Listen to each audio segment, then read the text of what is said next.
ဒီတသောကဒူပြောလေပြောမစီတော့ဝဲစားကလေးကအခုချိန်ဒီပြောလို့ကိုမလုပ်ဘူးဘာမှကိုလုပ်လို့မရဘူးပြောလို့မလုပ်ဘူးဆိုတော့လေ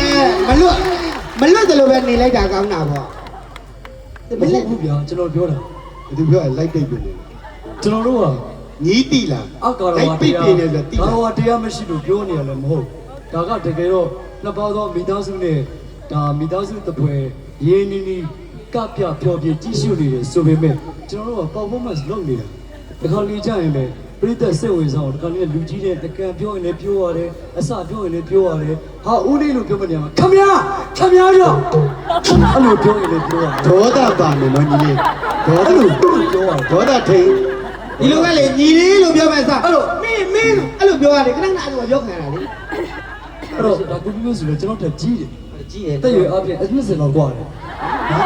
ညီလေးဘုရားခုမှ30တည်းအဲ့တော့ရက်60ကိုညီကိုဆိုမဲ့တခါကျဟေ့မင်းကြောင့်ငါဘလောက်ထိပြဿနာတွေရှိရတယ်မင်းသိလားအဲ့ဒါထွက်ကကန်နေရကြီးအဲ့ဒါရင်ထဲကကန်နေရကြီးရင်ထဲကစကားတွေကကို့အဖွဲသူဖွဲသားတို့ထွက်ကကန်တွေကတော့တကယ်ပြောနေတာဒီကညီလေးကဒါတော့ကျွန်တော်ရဲ့စေတနာပါအေးပါခုနလည်းပြောလိုက်ကိုညီလေးငယ်ရွယ်နဲ့ငယ်ရွယ်ကြီးမှာဆိုလို့စေတနာအတန်တန်နဲ့ပြောပြတာနားထောင်နေမထောင်တော့သူညီလေးကဘာလို့ငရဲကြီးရင်လေဂျမမင်းရှိရောက်ဆိုမှလောဆယ်ဂျမမင်းကရောက်နေအမှန်တော့ကျွန်တော်တို့ဒီကောင်းလေးကြတာကိုယ့်ထက်တက်ကြီးပွားကြီးတယ်မင်းကျင်းလားစိတ်ထိန်ကျင်းလားအတောင်းနဲ့ကျင်းနေလာတယ်တော့တိတ်ပြရဘိုင်းလေတော့ကျင်းလားမကျင်းတယ်လေဟောပြော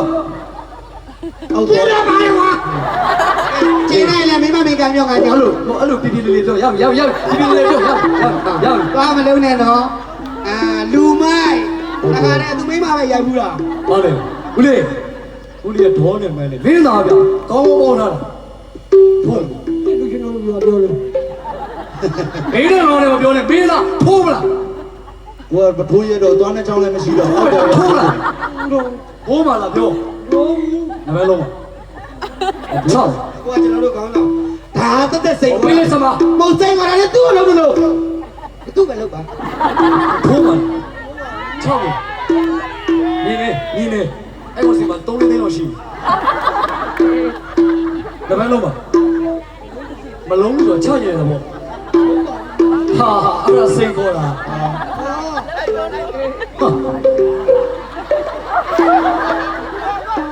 ဘာလုံးချင်တယ်လို့ပြောသာဘူးဟိုမလို့အောင်ငါပြင်တော့မယ်ဘလို့လေးတယ်ပြောတာဘလို့လေးတယ်ပြောပြန်ပြောတော့ဆိုလို့ပြန်ပြော